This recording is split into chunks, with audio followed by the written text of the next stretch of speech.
예수님께서 여리고에 들어가 거리를 지나시는 중이었습니다. 여리고에는 삭개오라는 사람이 있었습니다. 그는 세리장이었고 부자였습니다. 삭개오는 예수님이 어떤 분인지 보려고 하였으나 사람들 때문에 볼 수 없었습니다. 그는 키가 작았던 것입니다. 그는 예수님을 보려고 앞서 달려가서 뽕나무에 올라갔습니다. 왜냐하면 예수님께서 그 길을 지나실 것이었기 때문입니다. 예수님께서 그곳에 이르러 위를 쳐다보시고 삭개오에게 말씀하셨습니다. 삭개오야, 어서 내려오너라. 오늘 내가 내 집에서 묵어야 하겠다. 삭개오가 빨리 내려와 예수님을 기쁘게 맞이했습니다. 사람들은 이것을 보고 모두 수군거렸습니다. 저 사람이 죄인의 집에 묵으려고 들어갔다. 삭개오가 서서 주님께 말씀드렸습니다. 주님, 제 재산의 절반을 가난한 사람들에게 주겠습니다. 그리고 제가 남의 것을 속여 얻은 것이 있으면 4배로 갚겠습니다. 예수님께서 삭개오에게 말씀하셨습니다. 오늘 이 집에 구원이 찾아왔다. 이 사람도 아브라함의 자손이다. 인자는 잃어버린 사람을 찾아 구원하러 왔다. 사람들이 예수님의 말씀을 듣고 있을 때 예수님께서 비유를 들어 말씀해 주셨습니다.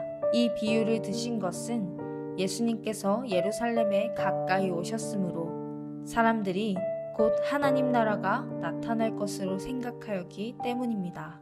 예수님께서 말씀하셨습니다.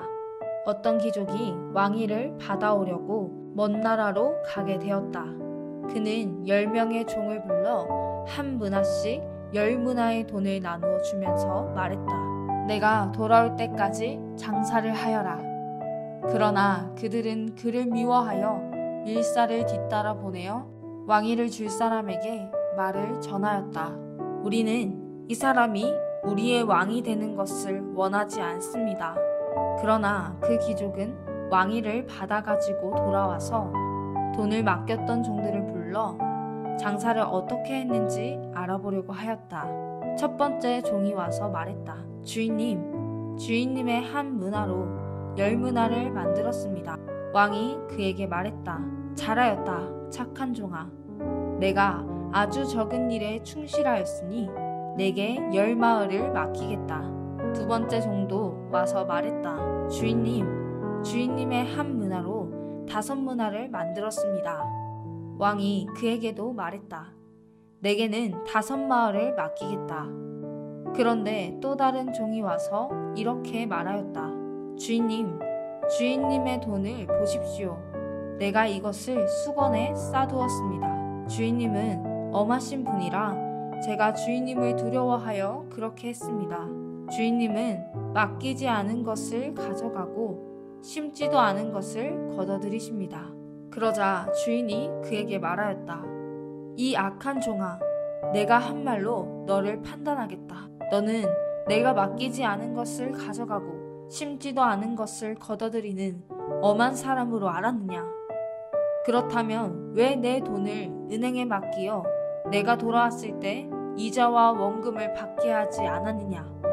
그리고서 주인은 곁에 선 사람들에게 말했다. 저에게 있는 문화를 빼앗아 10문화 가진 사람에게 주어라. 그러자 사람들이 말했다. 주인님, 그에게는 이미 10문화가 있습니다. 내가 너에게 말한다. 있는 사람은 더 받을 것이고 없는 사람은 있는 것마저 빼앗길 것이다. 내가 왕이 되는 것을 원치 않던 내 원수들을 끌어다가 내 앞에서 죽여라. 예수님께서 이 말씀을 하시고 앞장서서 예루살렘을 향해 올라가셨습니다. 올리브산 근처에 있는 벳바게와 베나디에 이르렀을 때였습니다. 예수님께서 2 제자를 보내셨습니다. 그리고 말씀하셨습니다. 맞은편 마을로 가거라. 그곳에 들어가면 아무도 타보지 않은 나귀 새끼 한 마리가 매여 있는 것을 볼 것이다. 그것을 풀어 이리 끌고 오너라. 만일 누가 왜 나귀를 푸시오 하고 묻거든 주님께서 필요하시답니다 라고 말하여라. 보냄을 받은 제자들이 가보니 예수님께서 말씀하신 대로 나귀 새끼를 발견했습니다. 그들이 나귀 새끼를 풀자 주인이 그들에게 물었습니다. 왜 나귀 새끼를 푸시오? 제자들이 대답했습니다. 주님께서 필요하시답니다. 제자들이 나귀를 예수님께 끌고 와서 자기들의 겉옷을 벗어 나귀의 등에 펴고 예수님을 태웠습니다. 예수님께서 가실 때에 사람들이 겉옷을 벗어 길에 펼쳤습니다. 예수님께서 올리브산 비탈길 가까이 오셨을 때 모든 제자들이 기뻐하며 큰 소리로 하나님을 찬양하였습니다. 그것은 이들이 여러 가지 기적을 목격했기 때문입니다. 주님의 이름으로 오시는 왕에게 복이 있다.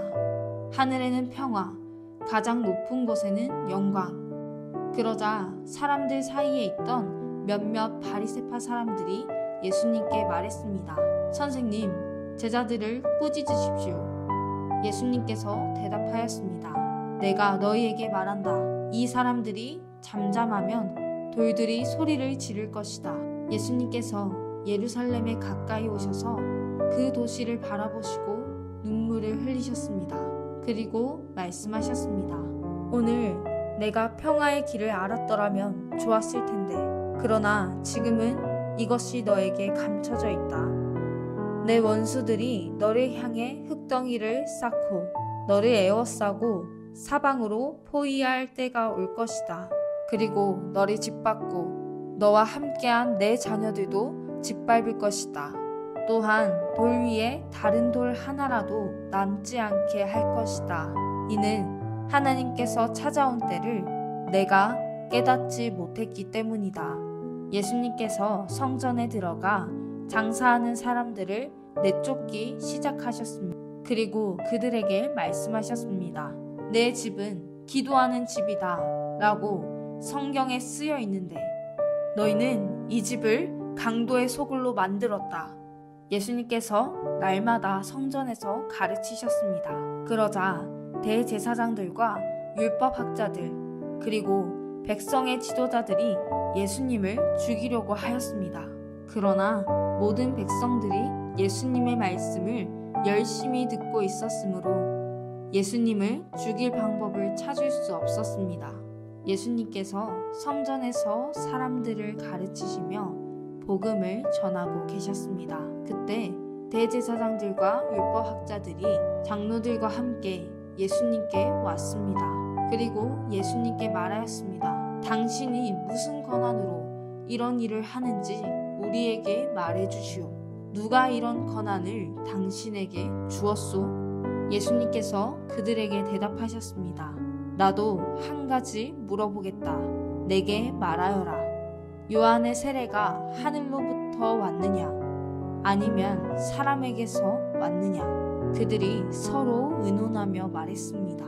만일 우리가 하늘로부터 왔다고 말하면 왜 그를 믿지 않았느냐고 할 것이다. 그렇다고 사람에게서 왔다고 말하면 모든 백성들이 요한을 예언자로 확신하고 있으므로 우리를 돌로 칠 것이다. 그래서 그들은 어디서 왔는지 모르겠다고 대답하였습니다. 예수님께서 그들에게 나도 무슨 권한으로 이런 일을 하는지 말하지 않겠다 하고 말씀하셨습니다. 예수님께서 사람들에게 이런 비유를 말씀하셨습니다. 어떤 사람이 포도원을 만들어 농부들에게 세를 주고 오랫동안 여행을 갔다. 포도철이 되어 그 사람은 포도원의 수확 중에서 얼마를 거두려고 종 하나를 농부들에게 보냈다. 그러나 포도원 농부들은 그를 때리고 빈손으로 돌려보냈다. 주인은 다른 종을 보냈다. 그러나 그 종도 때리고 온갖 모욕을 주고 빈손으로 돌려보냈다. 주인은 세 번째 종을 보냈다. 이 종에게도 농부들이 상처를 입혀 쫓아내었다. 포도원 주인은 말했다. 어떻게 할까? 내 사랑하는 아들을 보내야겠다. 아마도 내 아들은 존경할 것이다. 포도원 농부들이 그를 보고 서로 의논했다. 이 사람은 상속자다. 이 사람을 죽여 유산을 우리가 가로채자. 그들은 아들을 포도원 밖으로 끌어내어 죽였다. 그러면 포도원 주인이 농부들을 어떻게 하겠느냐. 그가 돌아와 포도원 농부들을 죽이고 포도원은 다른 사람들에게 넘길 것이다. 사람들이 이 말씀을 듣고 말했습니다. 그런 일이 제발 일어나지 않았으면 좋겠습니다. 예수님께서 그들을 바라보시며 말씀하셨습니다. 그러면 건축자들의 버린 돌이 집 모퉁이의 머릿돌이 되었다고 기록된 것은 무슨 뜻이냐? 누구든지 그 돌 위에 떨어지는 사람은 부서질 것이요 이 돌이 누구 위에 떨어지든지 그를 가루로 만들 것이다. 율법 학자들과 대제사장들이 예수님께서 이 비유를 자기들을 빗대어 하신 말씀인 줄 알았습니다. 그래서 즉시 예수님을 잡기를 바랐으나 사람들을 두려워하였습니다. 율법 학자와 대제사장들은 예수님을 지켜보았습니다. 그리고 의로운 사람들인 척 가장한 정탐꾼을 보내서 예수님께서 하시는 말씀 가운데 트집을 잡으려고 하였습니다. 그리고는 예수님을 총독에게 넘기려고 하였습니다. 이들이 예수님께 물었습니다. 선생님, 우리는 선생님이 옳게 말씀하시고 가르치시는 것을 압니다. 선생님은 차별을 하지 않으시며 진실되게 하나님의 길을 가르치시는 것을 압니다.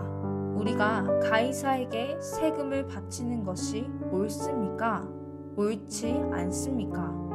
예수님께서 이들의 계략을 아시고 말씀하셨습니다. 데나리온 동전 하나를 가져오너라. 이 돈에 누구의 얼굴과 이름이 새겨져 있느냐?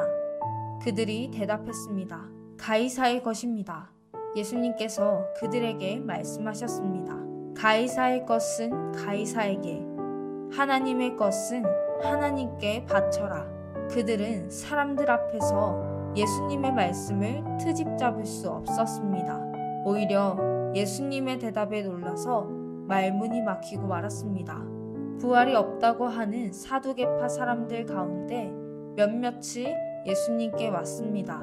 그리고 예수님께 물었습니다. 선생님, 모세는 형이 자식 없이 아내를 두고 죽으면 동생이 형수와 결혼하고 형을 위해서 자식을 낳아야 한다고 했습니다. 그런데 7 형제가 있었습니다. 첫째가 아내를 얻었으나 자식이 없이 죽었습니다. 그리고 둘째도 자식 없이 죽었습니다. 셋째도 마찬가지였습니다. 결국 7 형제가 모두 자식이 없이 죽었습니다. 마침내 그 여자도 죽었습니다. 그러면 부활 때 그는 누구의 아내가 되어야 합니까? 7 형제가 모두 그를 아내로 맞이하였으니 말입니다. 예수님께서 그들에게 말씀하셨습니다. 이 세대의 아들들은 장가가고 시집간다. 그러나 죽었다가 다시 부활하여 하늘나라에서 살 자격이 인정된 사람들은 장가도 가지 않고 시집도 가지 않는다. 그들은 천사들과 같아서 다시 죽을 수도 없다. 그들은 부활의 아들들이므로 하나님의 자녀들이다. 죽은 사람들의 부활에 대해서는 모세도 떨기나무가 나오는 대목에서 잘 보여주었다. 모세는 주님을 아브라함의 하나님, 이삭의 하나님, 야곱의 하나님이라고 하였다. 하나님은 죽은 사람들의 하나님이 아니라 살아있는 사람들의 하나님이시다. 이들 모두는 하나님께 대하여 살아있다. 율법학자 몇 사람이 대답하였습니다. 선생님, 옳은 말씀을 하셨습니다. 사람들은 예수님께 감히 더 이상 묻지 못하였습니다. 예수님께서 그들에게 말씀하셨습니다. 사람들이 왜 그리스도를 다윗의 아들이라고 하느냐? 다윗이 시편에서 직접 말하였다. 주께서 내 주에게 말씀하셨습니다. 너는 내 오른쪽에 앉아라. 내가 내 원수들을 내 발판으로 삼을 때까지. 다윗이 그리스도를 주님이라고 하였는데 어떻게 그리스도가 다윗의 자손이 되겠느냐? 모든 백성들이 듣고 있을 때에 예수님께서 제자들에게 말씀하셨습니다. 율법 학자들을 주의하여라. 이들은 긴 옷을 입고 다니는 것을 좋아하며 시장에서 인사받는 것과 회당과 잔치에서 윗자리를 좋아한다. 이들은 가부의 집을 삼키며 남에게 보이려고 길게 기도한다. 이들은 더 큰 심판을 받을 것이다. 예수님께서 부자들이 헌금함에 헌금을 넣는 것을 보셨습니다. 또 가난한 가부가 렙돈 동전 2개를 넣는 것을 보셨습니다. 예수님께서 말씀하셨습니다. 내가 진정으로 너희에게 말한다. 이 가난한 가부가 그 누구보다도 더 많은 헌금을 하였다. 이 사람들은 다 넉넉한 가운데서 헌금을 드렸다. 그러나 이 여자는 매우 가난한 가운데서 가지고 있는 생활비 전부를 드렸다. 몇몇 사람이 성전에 대해 아름다운 돌과 헌금으로 꾸며졌다고 이야기하였습니다. 그러자 예수님께서 말씀하셨습니다. 너희가 지금 보고 있는 이것들이 돌 하나도 돌 위에 남지 않고 다 무너질 날이 올 것이다. 제자들이 예수님께 물었습니다. 선생님, 언제 이런 일들이 있겠습니까? 그리고 이런 일들이 일어날 때 어떤 징조가 나타나겠습니까? 예수님께서 그들에게 말씀하셨습니다. 너희가 속지 않도록 조심하여라. 많은 사람들이 내 이름으로 와서 내가 그리스도다 하거나 때가 왔다고 말할 것이다. 그러나 그들을 따라가지 마라. 전쟁과 난리의 소식을 들을 때 두려워하지 마라. 이런 일들이 먼저 일어나야 하겠으나 종말이 바로 뒤따라오는 것은 아니다. 예수님께서 계속해서 그들에게 말씀하셨습니다. 나라가 나라를 대항하여 일어나고 왕국이 왕국을 맞서 일어날 것이다. 큰 지진이 있을 것이며 여러 곳에서 질병과 기근이 있을 것이다. 하늘로부터 무서운 일과 큰 징조가 있을 것이다. 그러나 이 모든 일들이 일어나기 전에 사람들이 너희를 잡고 박해할 것이다. 또한 너희를 회당과 감옥에 넘길 것이다. 너희는 내 이름 때문에 왕과 총독 앞에 끌려갈 것이다. 그러나 이것이 너희에게는 증거의 기회가 될 것이다.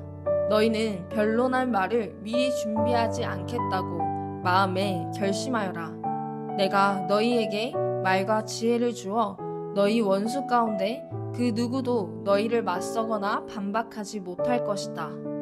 너희의 부모와 형제, 친척, 친구들이 너희를 넘겨줄 것이다. 그리고 너희 중 몇몇을 죽이기도 할 것이다. 너희는 내 이름 때문에 모두에게 미움을 받을 것이다. 그러나 너희 머리카락 하나도 다치지 않을 것이다.